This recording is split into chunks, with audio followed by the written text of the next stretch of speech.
ඔබ ඊශ්‍රායලයේ රැකියාවක් බලාපොරොත්තු වෙන්නේ. අපි අද බලමු ඊශ්‍රායලයේ හෝටල් ගෘහපාලන සහ පිරිසිදු කිරීමේ රැකියාව වැඩසටහන ක්‍රියාත්මක වන ආකාරය පිළිබඳව. මෙහිදී මුලින්ම සිදුවන්නේ ශ්‍රී ලංකා විදේශ සේවා නියුක්ති කාර්යාංශයේ www.slbfe.lk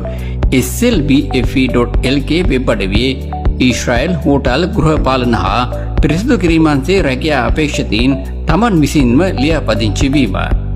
එසේ ලියාපදිංචි වූ අයදුම්කරුවන් තමන් පදිංචි ප්‍රදේශයට අදාළ කාර්යාංශයේ පළාත් කාර්යාලයට ගෙන්වා ඔවුන්ගේ සුදුසුකම් පරීක්ෂා කිරීම කාර්යාංශය විසින් සිදු කරනවා. ඉන්පසු සුදුසුකම් සපුරා ඇති අයදුම්කරුවන්ගේ විස්තර ඇතුළත් දත්ත පද්ධතියක් කාර්යාංශය විසින් සකස් කරනවා.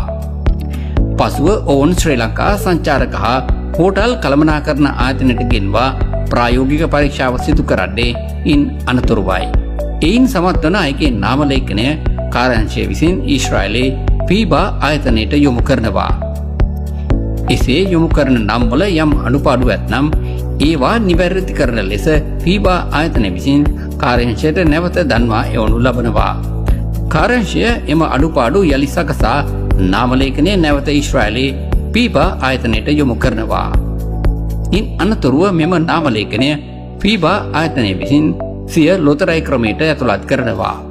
ලොතරැයි ක්‍රමයෙන් සමත් වන අයදුම්කරුවන්ගේ නාම ලේඛනය පීබා ආයතනය විසින් කාර්යාංශයට යොමු කරනවා.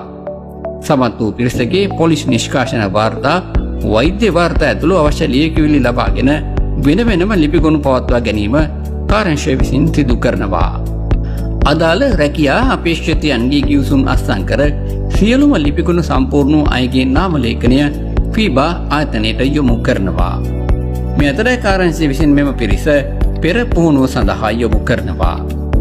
මෙම පිරිසට රැකියා ගිවිසුම්, වීසා, ගුවන් ටිකට් පත් ලැබෙන්නේ මෙන්න මේ සමස්ත ක්‍රියාවලියෙන් පසුවයි. ඔබ මේ ගැන දැනුවත් වුණා වගේම අනිත් අයත් දැනුවත් කරන්න මේ වීඩියෝව ෂෙයා කරන්න.